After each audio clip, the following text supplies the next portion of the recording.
Hello guys. Ito naman ang inyong lola na makulit at maganda at cute. Guys, galing akong palengke. So nag-iisip ako ng maulam guys kasi nakakauta na yung puro baboy, no. Namili ako ng isda. Ang gagawin ko sa isda ay paksiw. Oo, ito. Ayan. So papaksiwin natin to guys, ha.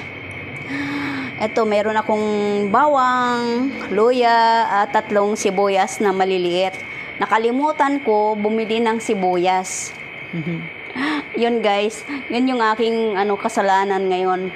Kasalanan ko talaga, hindi ako nakabili ng sibuyas. Nakalimutan ko. Okay guys, good morning. Good morning magandang tanghali. Okay, itong inyong lula. Okay guys, maghiwa-hiwa na ako. Maghiwa-hiwa na ako guys, no? Okay.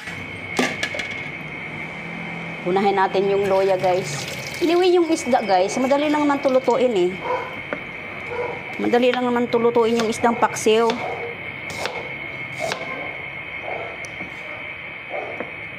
Ayan, hiwain natin ng maliliit itong loya.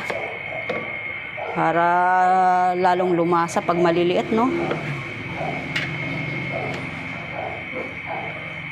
Alam nyo guys, madalas ako makinig ng ngayon, balita.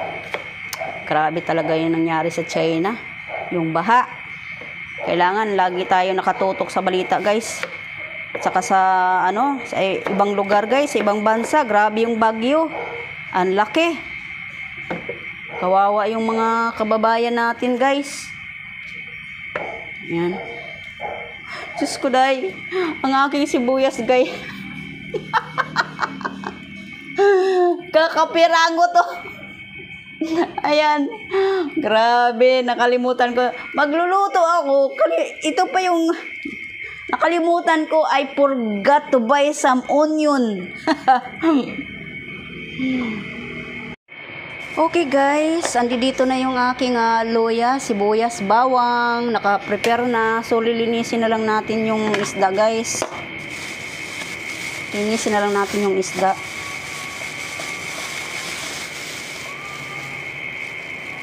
Hindi naman ito malalaki guys eh. Ayan maliliit lang. Sariwa siya eh. Kaya hiwain na natin yung niya, tiyan. Para matanggal yung bituka.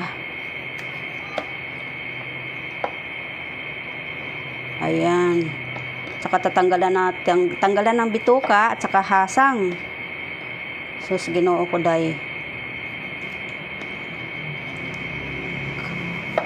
Pagka marunong kang kumain, kailangan marunong ka rin magluto, no? Oops, kumulo na yung aking sinaing. Oop, okay. Ayan. Ano lang naman to guys, mura tila. Mura lang tong isda na bili ko. Ilang piraso ba to? Oh, 9 pieces guys, 9 pieces.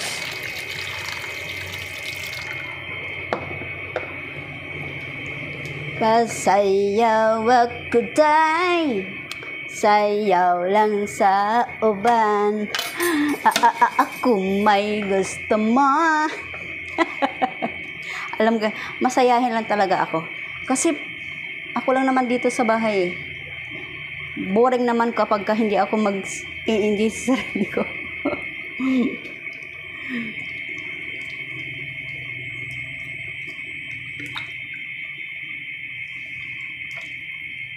Alam mo guys, naiinis ako.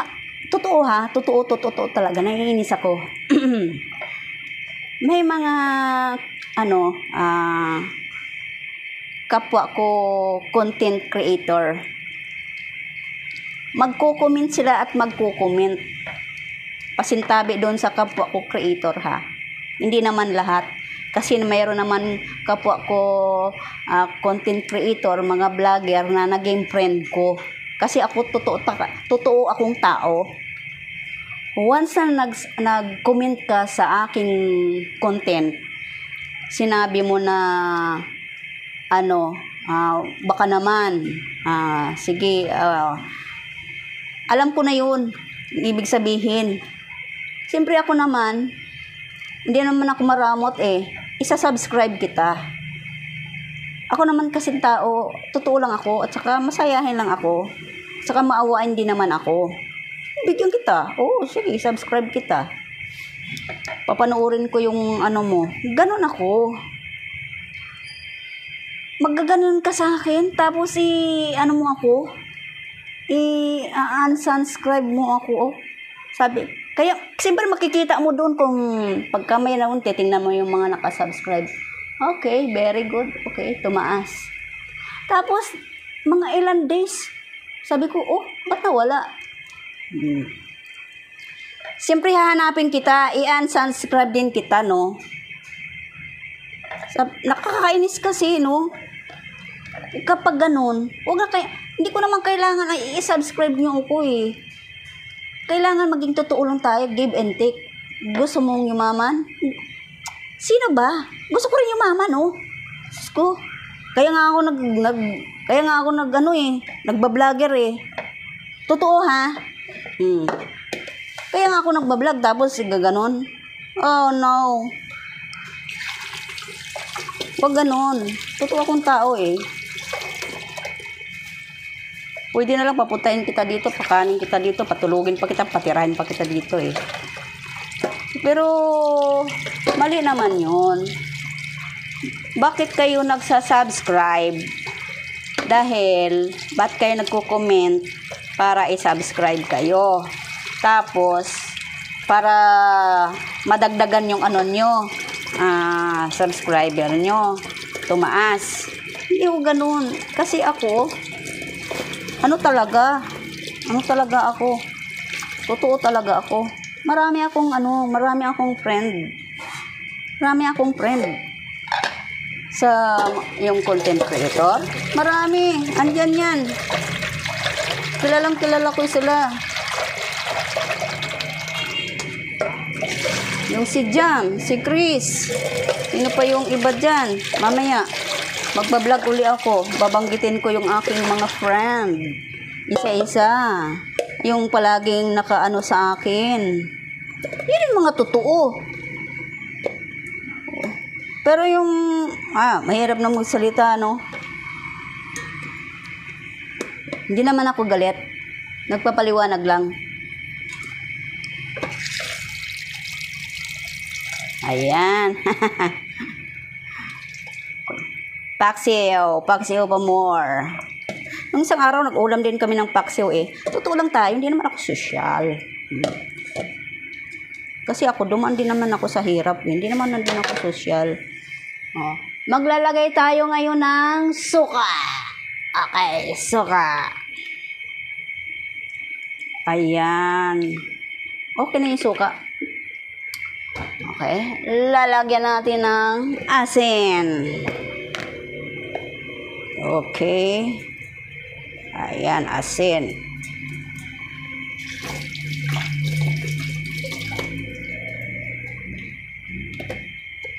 Para lalong lumasa, ang ating paksiw ay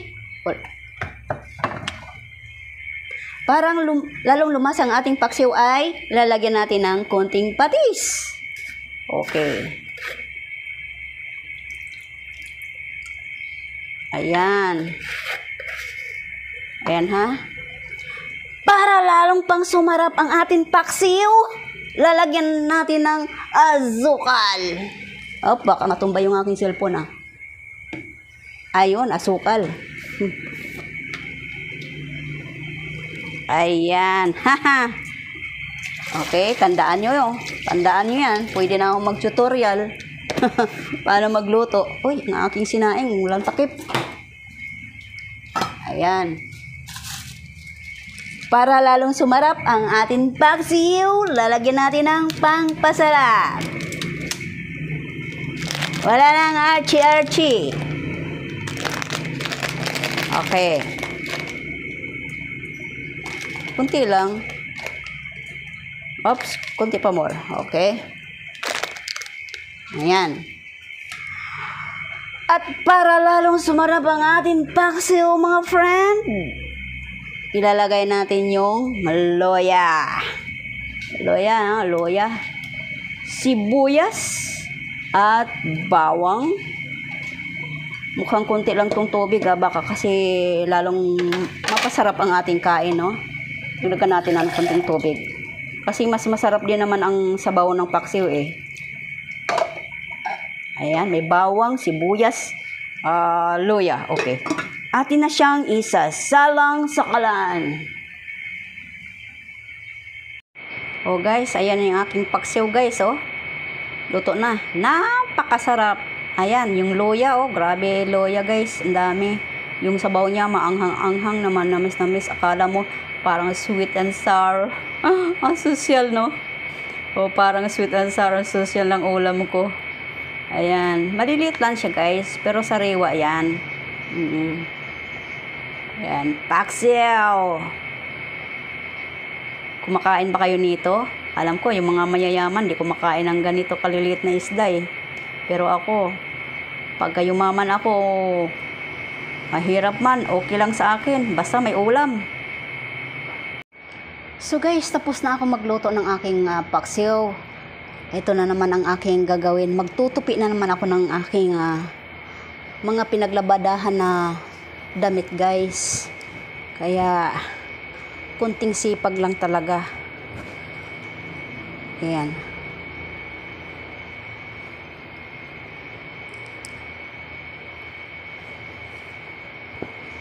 Tupi-tupi din. Ito guys, ang dami oh. Tutupi tayo.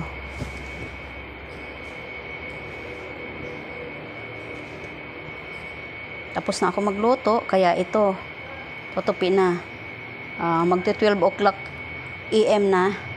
Kaya mag-prepare naman tayo ng ating tanghalian, ating lunch.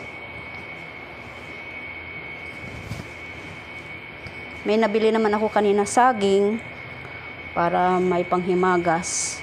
Yung aking apo, bumili na lang ako ng isang order na sinigang na pata kasi mahirap pakanin mo ng ganun kaliliit na isda, paksiw, tapos baka matinik eh. Magandang tanghali mga kababayan, mga friend, sa mga friend ko, mga kapwa ko vlogger, pasensya na kayo ha. Naiinis lang talaga ako kasi sila matataas na yung nila eh, yung nila subscriber eh, ako kunti pa. Ilang taon na ako nagbablog pero yung subscriber ko kunti pa lang. Sila matataas na, tapos mag-subscribe sila sa akin, subscribe ko sila tapos nawawala din. Oo, kawawa naman ako. Sila lang ang gusto tumaas, ikaw ayaw nila tumaas ka eh.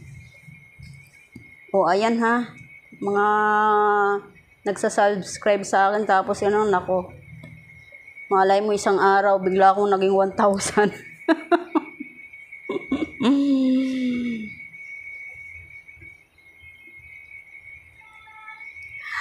Okay guys, maraming salamat for today. Ang pagbablog ko guys, gawa ng aking videos. Maraming salamat. Ayun sa labas maitim na, baka umulan. Kumukulimlim naman yung langit. Maraming salamat guys. Ingat kayo. Have a nice day. Please don't forget to like, comment, share, and subscribe. God bless you all. Bye. Ingat.